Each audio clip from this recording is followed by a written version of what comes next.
In a small mountain village, Nuria's house stood at the very edge of the terraced vegetable gardens, where onions, beans, and several rows of cabbage grew among the stones.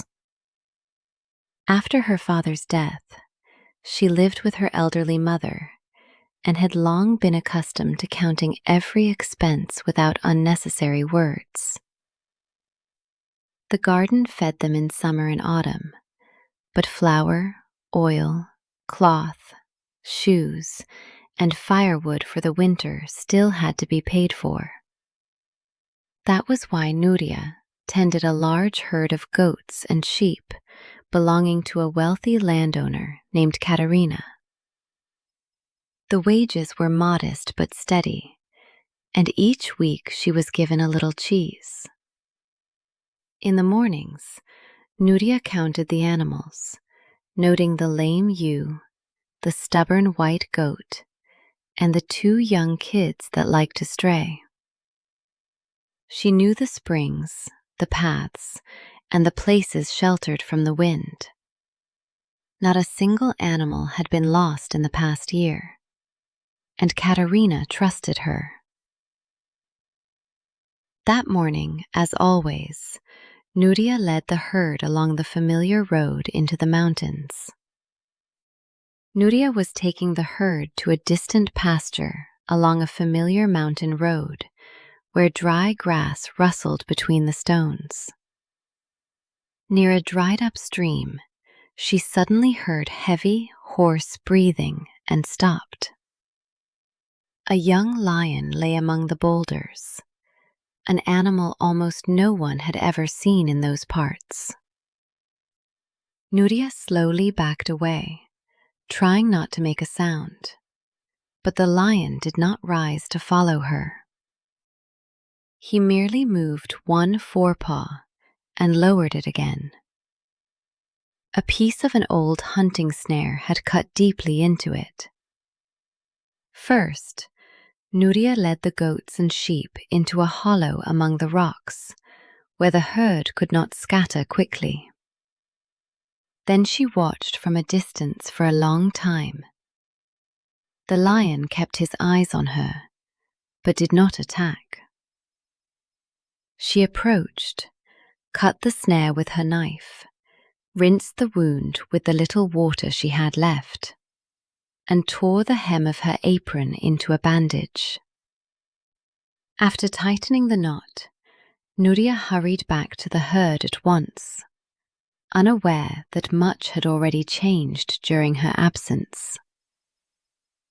As soon as she returned to the herd, Nuria sensed that something was wrong. She counted the animals twice and realized that a young grey goat with a white patch on its forehead was missing. Until dusk, Nuria searched the neighboring slopes, called for her, looked behind the rocks, and searched the dry earth for tracks. But the goat seemed to have vanished. Katerina listened calmly to the story about the lion. She did not scold Nuria, but she said that the herd had been entrusted to her, and that the lost animal had helped feed her household as well. The landowner deducted the value of the goat from several of Nuria's future payments. At home, they had to postpone buying winter shoes and use the lamp oil more sparingly. Her mother merely observed that helping one creature was sometimes paid for with a debt to another. Nuria did not argue. It was fair, but later, as she lay awake, she thought of the lion's injured paw and realized that if she saw such pain again, she would hardly be able to walk past it. Several weeks later, Nuria was once again leading the herd along the mountain trails. And since the goat's disappearance, she counted the animals more often than usual. On an old, overgrown road, she saw the familiar lion. The faded remnant of her bandage was still wrapped around his forepaw. The old wound had nearly healed, but a new scrape, deep and dirty, darkened his shoulder. Nuria remembered the wages that had been withheld and the winter shoes they had been forced to put off buying. This time, the decision was harder. First, she drove the sheep and goats behind an old stone enclosure, blocked the opening with branches, and only then returned to the animal. The lion did not approach, but he allowed her to clean the wound and replace the bandage. While Nuria tended to the lion, several sheep found a gap in the crumbling wall. She gathered most of them before evening, but when she made her final count, one sheep was missing. Nuria stared for a long time at the empty place in the herd, knowing what news she would have to take to Katerina once again. Katerina listened to Nuria to the end, but this time her face hardened. She reminded her that only recently she had considered the girl her most reliable shepherdess, and had therefore not looked for a replacement after the first loss. But the herd must come back whole, the landowner said. If one more animal disappears, I will give the work to someone else. Once again, part of Nuria's earnings was withheld. She neither argued nor made excuses. The responsibility was hers. After that, she counted the goats and sheep several times a day, checked the stone enclosures, and sat where she could see the entire herd while she ate. There was less and less money left at home, and the thought of losing her steady wages frightened her more than before. Several weeks passed. The lion did not appear. Nuria began to hope that he had recovered and gone far into the mountains. The thought brought relief. If they did not meet again, she would not have to choose once more between another creature's pain and her own duty. By evening, heavy clouds had gathered over the mountains, and Nuria decided to turn the herd home earlier than usual. On a narrow path, she saw the familiar lion. He lay almost motionless, breathing heavily. The old wound in his side had opened again after a fall among the rocks. Nuria walked past him. One step, then a second, then a third. She remembered Katerina's words, the withheld money, her mother, and the winter expenses. She had already helped this animal twice. Was that not enough? But a muffled rasp sounded behind her. Nuria stopped and went back. First, she drove the sheep and goats into an enclosure beside an abandoned shepherd's hut, reinforced the gate with branches, and checked the gaps. Only then did she hurry back to the lion. The wind was growing stronger, and the first drops struck the stones. After examining the wound, Nuria realized it could not be bandaged quickly. Its edges had split far apart, and the fur was matted with blood and dirt. For the first time, thunder truly rolled over the mountains. The storm began sooner than Nuria had expected. The wind struck the old enclosure. The sheep panicked at the thunder and pressed against the gate. The poorly secured gate leaf jumped out of its stone hinge. Hearing the bleating, Nuria rushed back. Part of the herd had already scattered across the wet slope. She left the lion under the shelter of the hut and walked through the rain until dark, gathering the animals. Her clothes clung to her body, her boots squelched heavily in the mud, and the wet wool of the sheep smelled especially sharp. She managed to bring back most of them, but in the morning, after another count, 2 sheep were missing. Katerina listened to her in silence and carried out her warning. Nuria was dismissed, and part of her final wages was withheld to cover the losses. She did not argue. For the 3rd time, Katerina had lost an animal from the herd entrusted to Nuria. Nuria walked home dejected. Now it was not only the lack of money that troubled her. For the first time, she seriously asked herself whether she had had the right to risk someone else's property 3 times for the sake of one wounded animal. The next day, Nuria returned to the abandoned shepherd's hut for the knife, flask, cloak, and old rope she had left there during the storm. The familiar lion lay by the entrance. He could already walk, though he was clearly favouring his injured side. By evening, it had begun to rain again.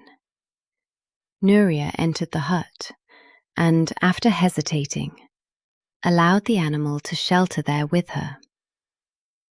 She lit a small fire, ate a piece of bread and a little cheese, and left the rest for the lion. After a sleepless night and the conversation with Katerina, exhaustion took hold of her, and Nuria fell asleep against the wall. A soft rustling near the hearth woke her. The lion was gone. In his place sat an unfamiliar young man, wrapped in an old blanket. Nuria sprang to her feet and stepped back. A fresh white bandage covered his shoulder, with the very same uneven knot she had tied on the lion the day before. "Please don't scream," the stranger said calmly. "My name is Ferran." Ferran? Nuria did not lower her hands. "Then tell me where the lion has gone." The young man looked at the bandage on his shoulder and answered without evasion. He and the lion were one and the same being. Several years ago, Ferran, the heir to a small neighbouring kingdom, had been put under a spell. At sunrise, he became a lion and remained one until sunset, retaining his memory, thoughts, and pain. That was why he remembered every one of their encounters. Wounds suffered by the animal during the day remained on his human body at night. Nuria looked again at the familiar uneven knot. Ferran told her that he had once tried to approach people, but they had driven him away, thrown stones, or pursued him with weapons. Then he fell silent and asked, "Why did you come back to me 3 times?" Nuria stared into the fire for a long time. "I don't know," she admitted. "Probably because you were wounded and helpless. I have no other explanation." Nuria was silent for a moment, then asked whether the spell could be broken at all. Ferran replied that he knew only the beginning. Before disappearing, the old court healer had managed to give him a short note. It spoke of a cloak into which the hair of an unmarried royal daughter had to be woven. She had to give the hair willingly. Hair that was stolen, obtained by deceit, or taken without consent held no power. But beyond that lay uncertainty. Ferran did not know whether the cloak had to be made entirely of hair, or whether the hair should be woven into ordinary cloth. Nor did he know what had to be done with the finished cloak afterwards. Those who had understood the origin of the spell had died, disappeared, or long since refused to speak. All that remained was an old rumour about a giant beyond the northern pass. People said he kept knowledge of ancient enchantments. Even if we find a princess and obtain her hair, Ferran said, without the rest of the knowledge, it may still all prove entirely useless. Ferran thanked Nuria for everything she had already done. He knew about the lost animals, the wages that had been withheld, and her dismissal. And so he asked her not to search for a way to break the spell any more. "You owe me nothing," he said. "It could take months or years, and the search may lead nowhere at all." He promised her neither money nor land, neither a place at court nor marriage. Ferran did not even consider his own future secure. He had disappeared many years ago, and did not know who now ruled in his homeland, or whether he would still be recognized as the heir. Nuria replied that she expected no reward. She still doubted whether she had acted rightly before. But now it was not merely a wounded animal standing before her, but a man forced to spend half his life in another form. Nuria made no vow. Even so, she understood that she could no longer pretend she had learned nothing and return to her former life. In the morning, with the first rays of sunlight, Ferran became a lion again, and Nuria returned home. She spent several days thinking over what she had heard before speaking to her mother. She did not tell her everything about the curse and the cloak, saying only that she had met someone she might be able to help if she went to the capital.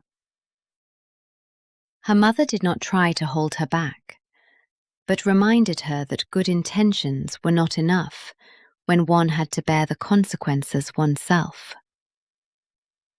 Nuria learned that the nearest unmarried royal daughter was Princess Beatrice. Asking for her hair on the palace doorstep was impossible, so Nuria decided to enter the palace's service first, honestly earn the princess's trust, and only then look for an opportunity to speak with her. The village priest wrote a letter of recommendation, confirming that the girl was hardworking, literate, and dependable. She packed 2 shirts, a warm cloak, bread and cheese in her bag. At dawn, she embraced her mother, looked back at the familiar house, and set out on the road to the capital. High in the mountains, Ferran once again greeted the morning as a lion. Nuria reached the capital in the evening and went to the palace the next morning with her letter of recommendation.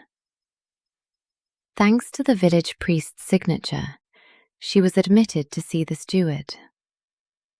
The household staff happened to need an assistant, but Nuria was hired only for a trial period. The work was simple and hard. She carried water, moved baskets of laundry, sorted wool, helped in the kitchen, and ran small errands between the storerooms. Nuria very soon realized how vast the palace was, and how far an ordinary servant stood from the princess's chambers. She made no attempt to go where she was not allowed. One day, while carrying bundles of cloth, Nuria noticed a spacious sewing workshop. Wool was spun there, fine fabric was woven, and expensive garments were mended. She remembered Ferran's words about the cloak, and thought for the first time that even if Beatrice willingly gave her a lock of hair, Nuria would still have to find a way to turn it into a strong thread. Eulalia did not notice Nuria at once. Something else first caught her attention. The girl was carefully sorting through the wool, separating the tangled fibers without once spoiling any good material. When the craftswoman asked if she knew how to spin, Nuria honestly replied that at home she had worked only with coarse wool. Eulalia allowed her to sit at an old spinning wheel after her duties were done. The first evenings were agonizing. The thread came out either thick or too weak, broke beneath her fingers, and gathered into knots. Nuria grew angry, but Eulalia merely told her to unravel whatever had gone wrong and begin again. She taught her to keep the tension even, not to jerk the fibre, and to move her fingers steadily, as though setting a calm rhythm for the thread. Weeks passed this way. Gradually, Nuria's fingers stopped tiring so quickly. One day, a long, fine, almost flawless thread came off the spindle. Looking at it, Nuria understood clearly for the first time that Beatrice's hair could not simply be sewn onto the cloak. It would have to be truly woven into it. Nuria first saw Beatrice on the day the palace was preparing to receive yet another foreign delegation. The princess entered the workshop for a new dress, young, composed, and impeccably well-mannered. During the reception, she smiled at the guests, kept up the conversation, and remembered names, titles, and distant family ties without a single mistake. But that evening, after the delegation had left, her patience ran out. Beatrice told Eulalia that for several years the king and the council had been presenting her with one suitor after another. Each arrived with gifts, letters, terms for an alliance, and compliments memorized in advance for the future queen. "I am not opposed to marriage," she said wearily. "I am opposed to someone being declared suitable before I am given the chance to know him." Nuria continued sorting the cloth and could not help overhearing the conversation. Beatrice complained that the suitors were far more eager to ask about lands, dowries, and treaties than about her. For the first time, Nuria thought that a lofty title could also be a cage, only a very beautiful one. Before a journey outside the city, the servants discovered that Beatrice's favorite traveling cloak had torn near the clasp. Eulalia was occupied with an urgent order, and after a moment's thought, entrusted the repair to Nuria. She spent a long time choosing a thread that matched both the color and the strength of the fabric. Then she reinforced it on the reverse side with a thin strip, and only after that did she draw the tear together with small, even stitches. When she finished, the damage had nearly disappeared. Beatrice noticed the careful work and asked who had done it. "Nuria, Your Highness," Eulalia replied. Later, the princess asked Nuria in particular to sort out her things after the journey, and a few days later, to help prepare her clothes for the next one. Brief conversations sprang up between them about the road, the weather, fabrics, and village life. Nuria did not flatter her, ask unnecessary questions, or hurry to talk about herself. She still said nothing about the hair. One could not ask a willing favor of someone who scarcely knew you yet. During a journey to the summer residence, one of Beatrice's regular attendants fell ill, and Nuria was assigned to accompany the princess. On the road, the palace's customary formality eased a little.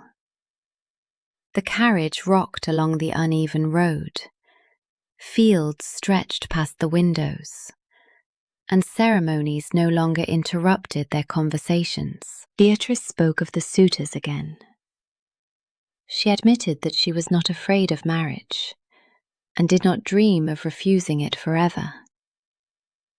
Something else wearied her. Every man was first presented to her as a future husband, and only afterward as a person.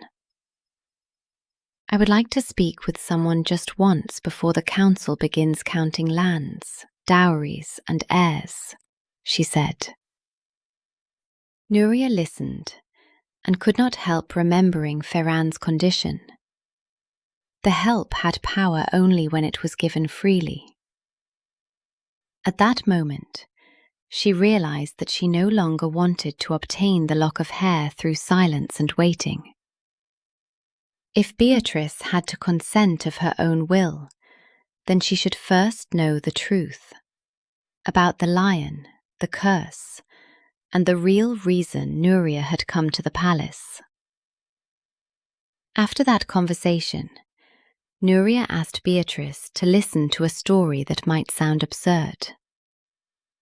She briefly told her about the wounded lion, their 3 encounters, the missing animals, and the work she had lost because of those delays. Then she came to the night in the shepherd's hut.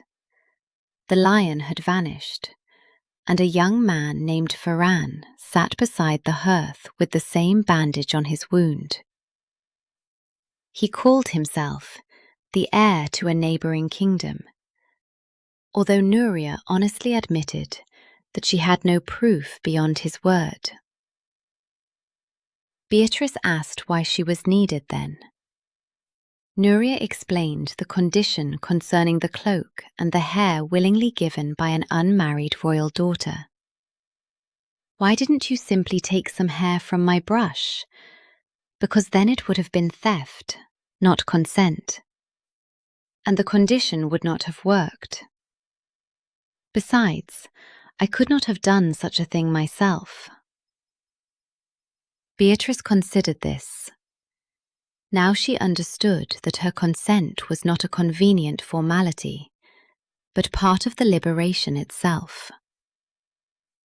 Beatrice agreed to help, but before giving up the lock of hair, she asked Nuria for a favor in return. "You are going to travel farther anyway," she said. "Beyond the pass, to the giant, and perhaps farther still. You will see people whom I would never be shown at court." If Nuria met an unmarried man of noble birth and worthy character, whom she herself found interesting, Beatrice asked her to tell him about her. and if he also wanted to meet her. Nuria was to help arrange an ordinary meeting. "But do not choose a husband for me," the princess added, "and do not promise anything in my name. Do not persuade him, and do not try to convince me. I want to get to know the person first, and only then allow the advisors to speak of marriage." Nuria smiled. The request seemed reasonable to her. "That I can promise." And so they agreed. Beatrice would give the lock willingly, and one day Nuria would try to open a door for her to meet someone who had not already been appointed her bridegroom. Beatrice cut off a long lock of hair herself and placed it in Nuria's palm. "I give it willingly," the princess said, "and I do not demand that everything must succeed." No light, warmth, or other sign appeared. Eulalia was told only that Beatrice had given Nuria permission to try joining the hair to flax fiber in an unusual way. The craftswoman warned her that human hair was too smooth and unruly for ordinary spinning. New weeks of work began. The hair slipped free, the fine flax base broke, and sometimes an entire evening produced only a short, usable section. Beatrice would occasionally sit beside her, untangle the lock, and separate a few hairs at a time while Nuria watched the tension. One day, a long, strong thread finally came off the spindle. They both smiled, but Nuria almost immediately remembered the most important thing. She still did not know what the cloak itself should be made of, or what to do with it afterward. The journey to the giant, therefore, remained necessary. Beatrice's lock of hair was too rare a thing to waste on guesses, so Nuria did not begin the cloak at once. With the princess's help, she gained access to an old section of the palace library, where they searched for references to people changing into beasts and to the breaking of ancient spells. Most of the records proved useless. Superstitions contradicted legends, and important passages broke off. But in an old travel book, Nuria found the name of the giant Banat. It said that he had lived beyond the northern pass for many years and collected knowledge about forgotten enchantments. Eulalia remembered that her father had once seen an enormous man near the mountain quarries. He had said nothing about Banat being cruel. People feared him mainly because of his size, his solitude, and the rumors.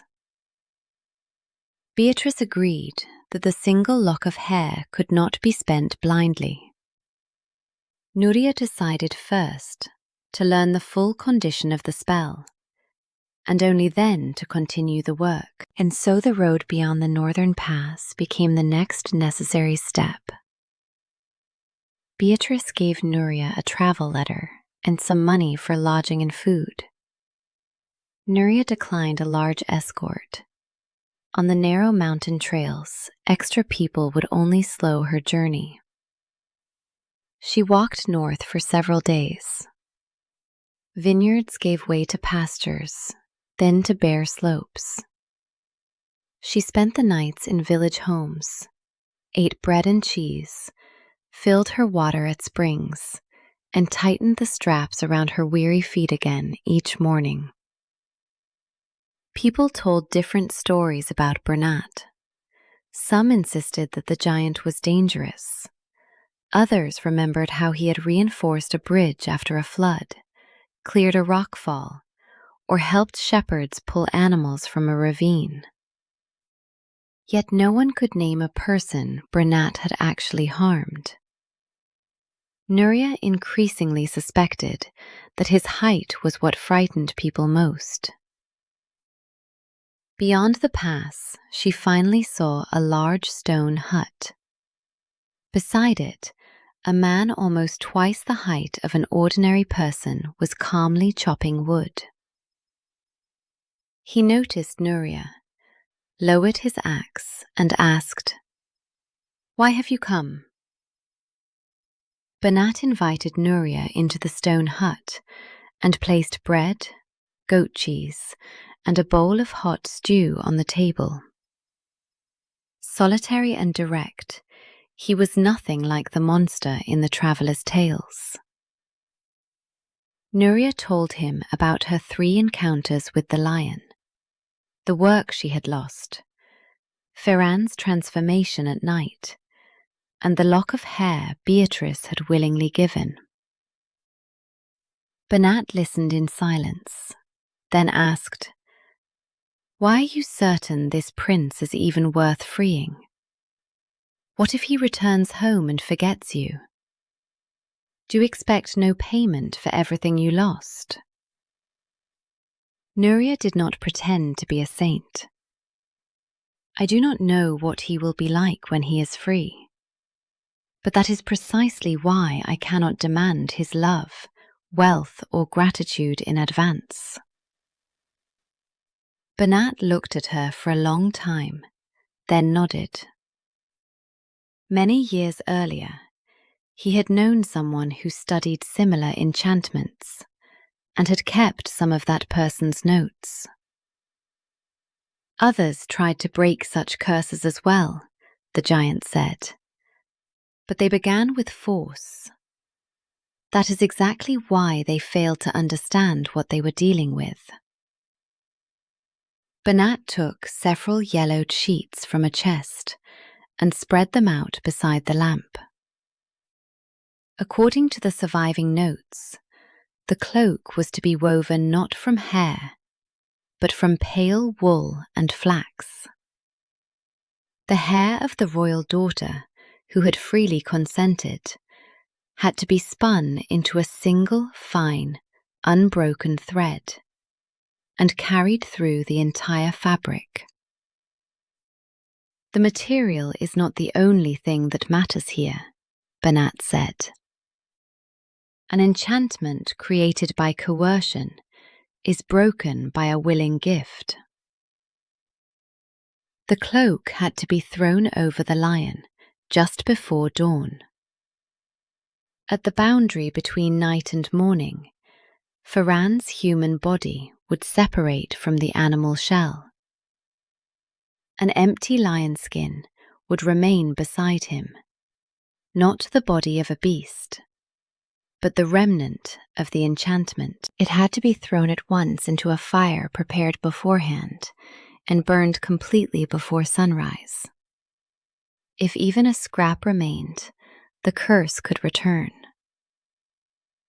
Nuria finally saw the entire path before her, the palace, the cloak, Ferran, and the fire before dawn. Nuria returned to the palace and told Beatrice in detail everything she had learned from Banat. The rules were clear now. Pale wool, strong flax, and a single unbroken thread containing the hair the princess had willingly given. Eulalia helped choose the material, but Nuria spun the most important thread herself. Even after months of practice, the work had not become easy. The hair slipped free, the flax base broke, and some sections had to be unraveled and made again. Weeks passed this way. Beatrice helped untangle the fibers, held the finished threads, and sometimes simply sat beside Nuria in the quiet workshop while the loom clattered. Gradually, the cloak took shape, plain and pale, without embroidery or ornament. Nuria did not want to turn it into a courtly garment. It existed for one purpose alone: She secured the final thread with her own hands. Lifting the finished cloak, Nuria allowed herself for the first time to imagine Ferran as a man in ordinary daylight. Before Nuria's departure, Beatrice came to the workshop to see the finished cloak. By now, they spoke without their former cautious distance. "You do remember our agreement, don't you?" the princess asked with a smile. "So far, your travels have introduced you only to Banat the giant. I fear the palace would be a little cramped for him." Nuria laughed and nodded. She remembered every detail. If she met an unmarried man of noble birth and worthy character, she would tell him about Beatrice. And only if he himself was interested would she help them meet. She had no intention of choosing a husband, promising a wedding, or making an arrangement for the two of them. Neither of them thought of Ferran at that moment. To Nuria, he remained first and foremost someone who needed to be freed. Beatrice gave her a warm travelling cloak and provisions, and asked her to be sure to return with the story. In the morning, Nuria left the capital and headed once more toward the mountains where everything had begun. Nuria returned to the old shepherd's hut with the finished cloak, but Ferran was not there. She waited until evening, then searched for tracks by the dried-up stream and along the familiar paths. Several days passed this way. For the first time, Nuria feared that her months of labour had ended too late. On the fourth evening, the familiar lion appeared by the stream. Nuria recognized him at once. After sunset, the animal form vanished, and Ferran stood before her again. "You came back," he said, with such astonishment that it seemed he had long forbidden himself to wait for her. Ferran admitted that he had decided Nuria must have chosen her own life. He had not resented her and thought it a reasonable choice. Then Nuria showed him the cloak and briefly told him about Beatrice, Eulalia, and Banat. The more he listened, the quieter he became. For the first time, freedom now seemed possible, and Ferran realized that hope frightened him more than his former resignation. The next dawn might leave him a man for the first time in many years. Following Banat's advice, Nuria and Ferran stacked dry firewood beside the hut and prepared the fire. When everything was ready, several hours remained before dawn. Ferran spoke of the kingdom he had left many years before, his younger brother, his old tutor, the rooms of the palace, and the sound of the bell in the mornings. He did not know which of his loved ones was still alive, or who was now considered the heir. Nuria remembered the evening she had returned home without work, and first asked herself whether she had been wrong to choose to help him. "If this succeeds, I will repay the cost of the lost livestock and your wages," Ferran said. "Do not turn this into a ledger of debts. I did not help, so there would be a bill to pay in the future." Before dawn, his human form disappeared. A lion once more stood beside Nuria. The sky was already turning grey. She took the finished cloak and looked at the stacked wood. All that remained was to follow Banat's instructions precisely. Before dawn, Nuria checked the stacked firewood and the smouldering fire one more time. Ferran stood beside her in the form of a lion, motionless and watchful. When the rim of the sky grew light, Nuria threw the cloak over him. For several moments, nothing happened. Her hands went cold. What if the thread had been spun incorrectly? What if she had misunderstood Banat's words? Then the lion slowly lay down. The cloak sank, as though the body beneath it were growing smaller. A human hand appeared from beneath the cloth, and soon Ferran lay on the ground. Beside him remained an empty lion skin, like a discarded garment, with no blood, wounds, or trace of pain. Nuria had already begun to bend over him when she noticed the light on the peaks. She seized the shell and threw it into the fire. The flames consumed it quickly. The last dark scrap turned to ash before the sun rose from behind the mountains. The first full ray of sunlight touched Ferran's face. This time, nothing changed. After the sun had fully risen, Ferran sat beside the hut for a long time, studying his own hands, his shadow on the ground, and the sunlight on his skin. Several times, he seemed to wait for the familiar jolt of transformation, but his body remained human. Relief mingled with disbelief and confusion. Nuria made him eat some bread, drink water, and rest for a while.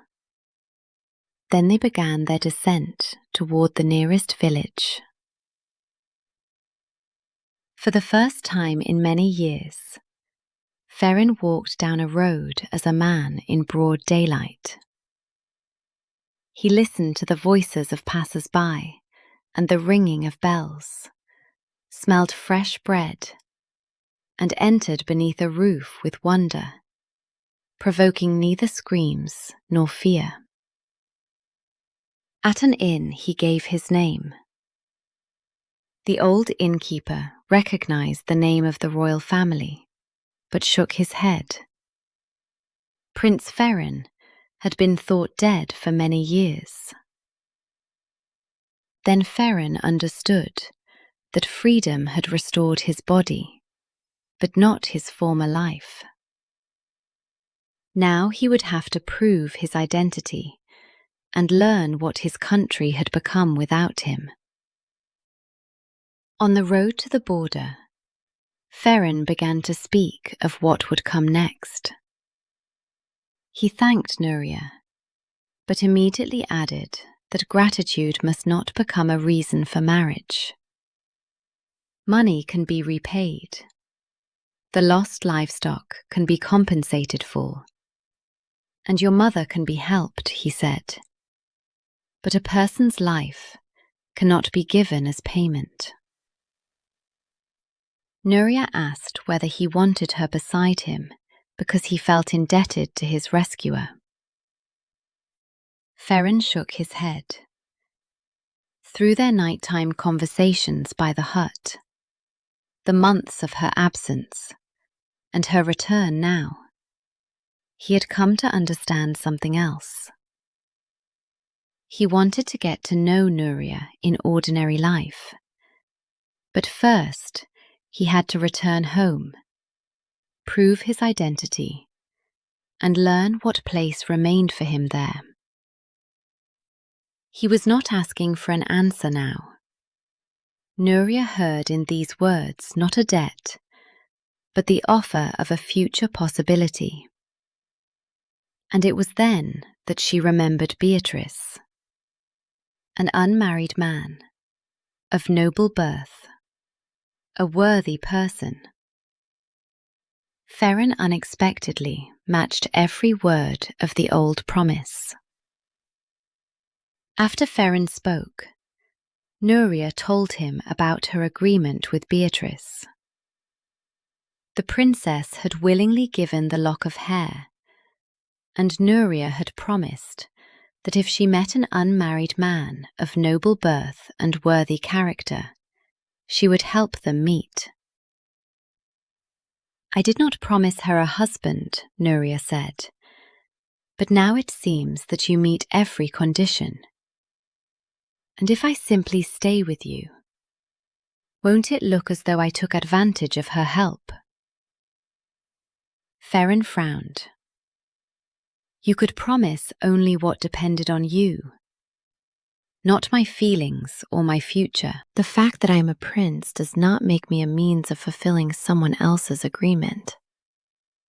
Nuria admitted that he was right, but neither could she decide everything for Beatrice.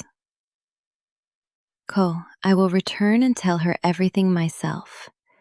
Until then, I do not want to give you an answer."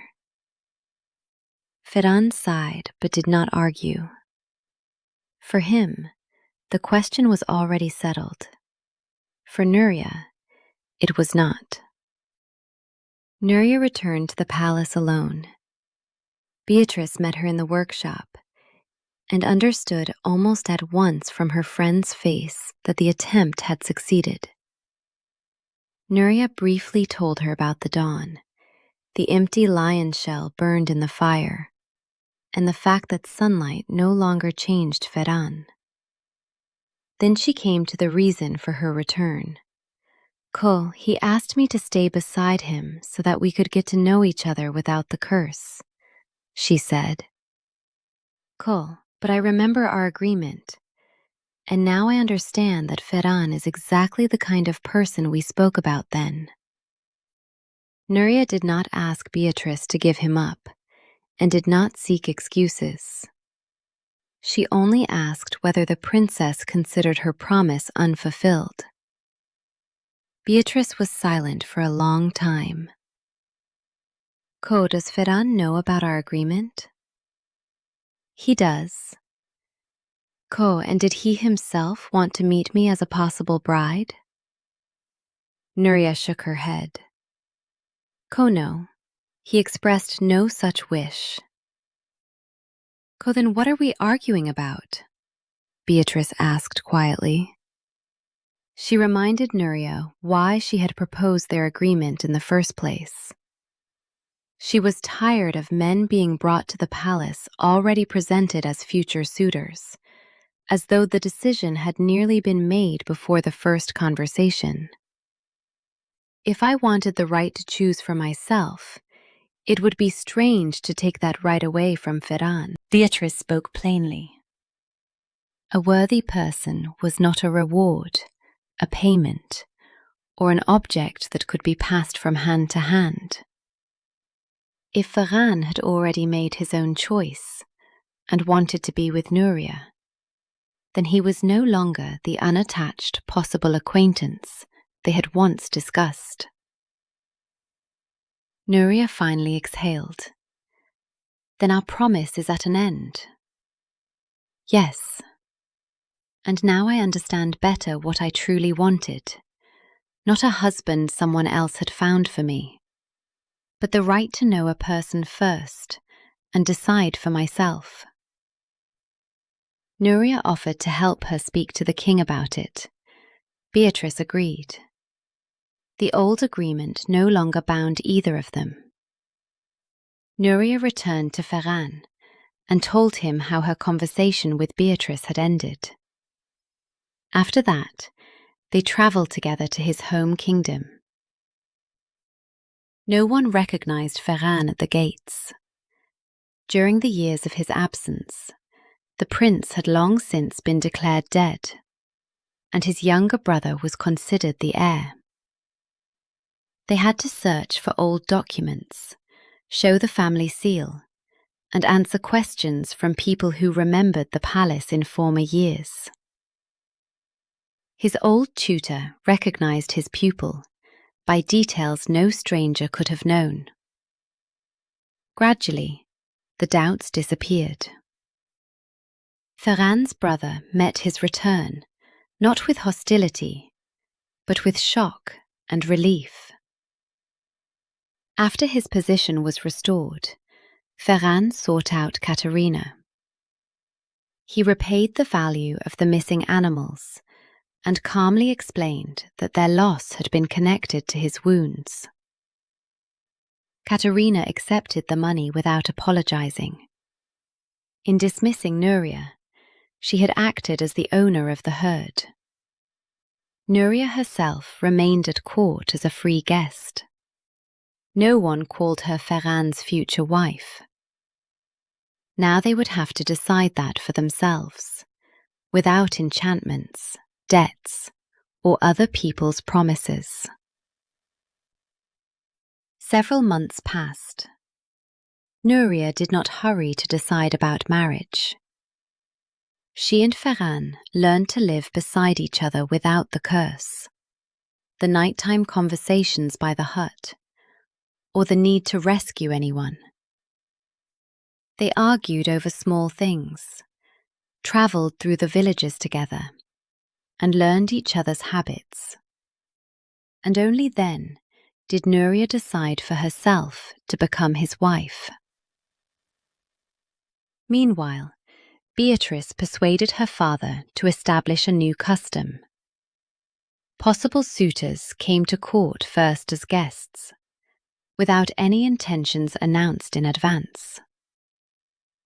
One such guest stayed longer than the others, and the princess received him without her former weariness. One day, Nuria and Ferran passed near the old dried-up stream. The stones, the dry grass, and the bend in the path had scarcely changed.